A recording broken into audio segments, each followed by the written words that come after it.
Good morning, Tuesday, June 30th, and I'm Dr. Tanya Altman here with Tuesday's tips to keep your family healthy and safe.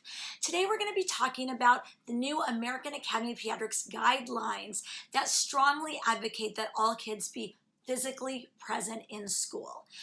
And why are they recommending this? What are the pros and cons? And what do you need to know to keep your family safe? Again, I'm Dr. Tanya Altman. Please subscribe if you haven't already. Leave in the comments any questions that you have, any topics that you'd like me to cover on future Tuesdays. So this morning I did a segment on CNN Headline News where we talked about the new American Academy of Pediatrics guidelines and how they came to be.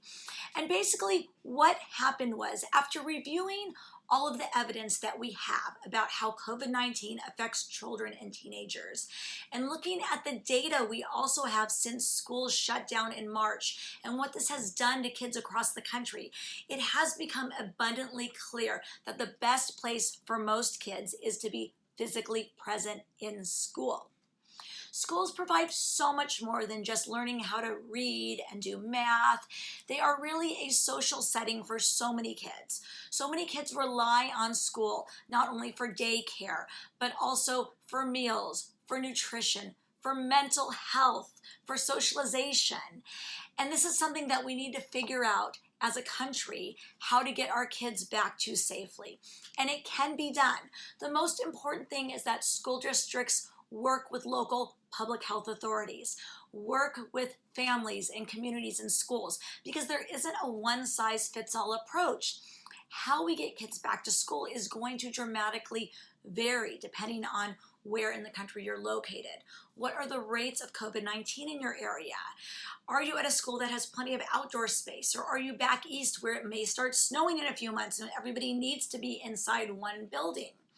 And things may change quickly. We are likely to see numbers skyrocket.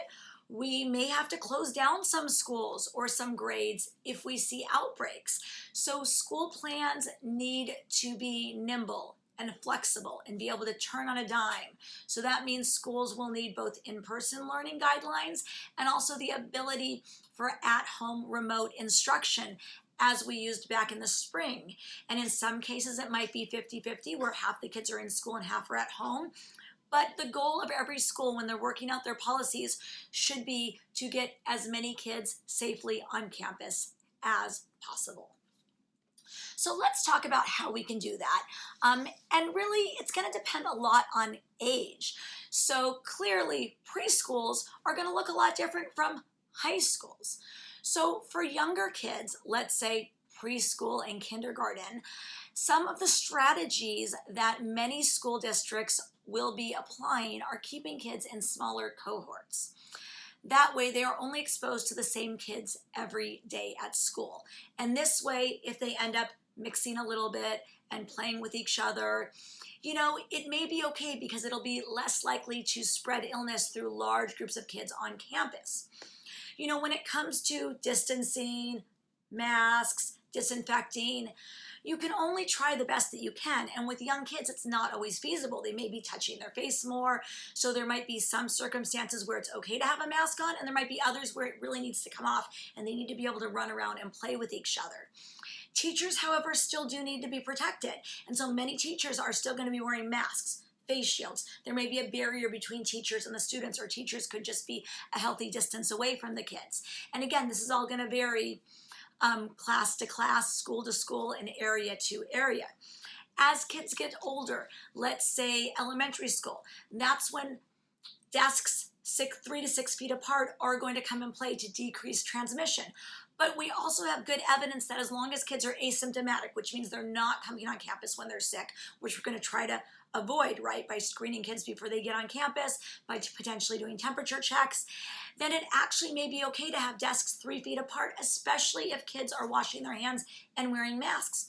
And when you look at classroom availability across the country, there's a big difference between spacing kids 3 feet apart and 6 feet apart. So most of the schools I'm working with are looking at 3 feet. And the data really shows that it's about the same when you use all the other measures. So those are things that will be important for elementary school kids. as well as, again, keeping those kids together and taking advantage of outdoor time for recess, outdoor time for lunch, outdoor time for mask breaks. We know that when kids are outdoors, the risk of transmission is dramatically lower. So as much as kids can be outdoors, the better, but again, it's not always feasible depending on the school and the area in the country which you live in.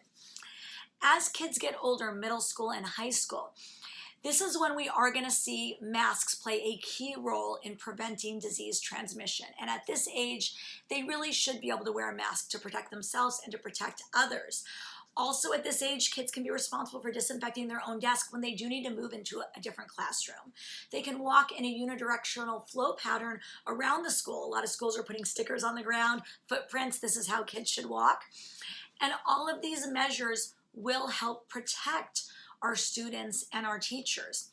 One of the other things that is really going to come into play is helping teachers understand the best ways to protect themselves. So in some ways, teachers are more at risk when they're hanging out with each other than when they're in the classroom with the kids.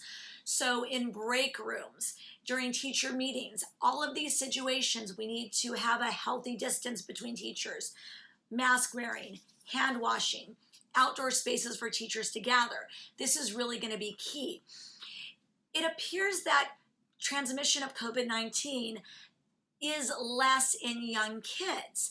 We don't know exactly why. There are a lot of different theories, but we have been seeing that kids do not get as sick as adults in most cases. Kids do not transmit infection as much as adults in most cases, especially when kids are asymptomatic. So if teachers are staying a healthy distance away from kids whenever possible, that will help decrease their risk as well. The other thing is that guidelines are also going to be different in classrooms where kids have special needs and require special services. But in many situations, these are the kids that actually do need to be in school because many of these services cannot be provided online with distance learning when they are at home. So again, you are going to see a variety of recommendations throughout the country, and I ask that all parents reach out to their own schools, their own districts, their own public health officials, and get involved.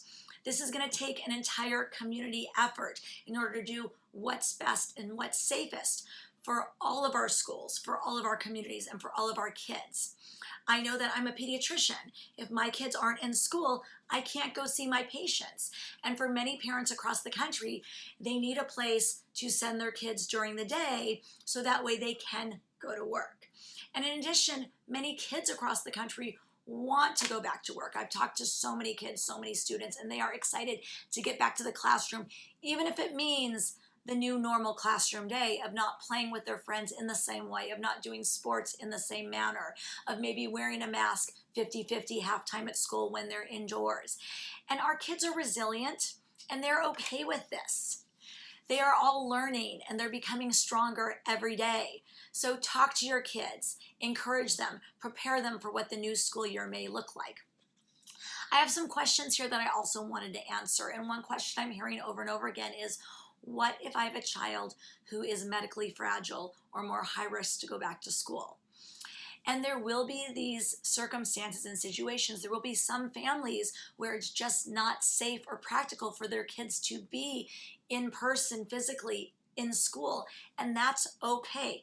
Talk to your own pediatrician about the risks and benefits for your family. We know that in many cases, especially children with asthma, even though we often do get more concerned about their lungs, we are not seeing that they are more seriously at risk due to COVID-19 compared to other kids without asthma. That said, there are children who have immunodeficiencies and other illnesses where we really do want to keep them home, and we don't want them exposed to germs every day at school, or we don't want them bringing home illness to infect relatives or grandparents who may be medically fragile or more at risk. And so this is a decision that every family is going to have to talk to their own healthcare provider team about and weigh the pros and cons. And this is also why schools will need to be flexible and will need to have different modalities available to be able to educate all students in the location that is best for them and in the mode that is best for each family. I know it's not going to be easy. I know it's not a one-size-fits-all answer, but we are here to help you. I am here to help you. So if you have any other questions, please leave them here. I will come back later and answer. And in the meantime, I wish you all a healthy and safe journey as we figure out what the new school day will look like for children across our country.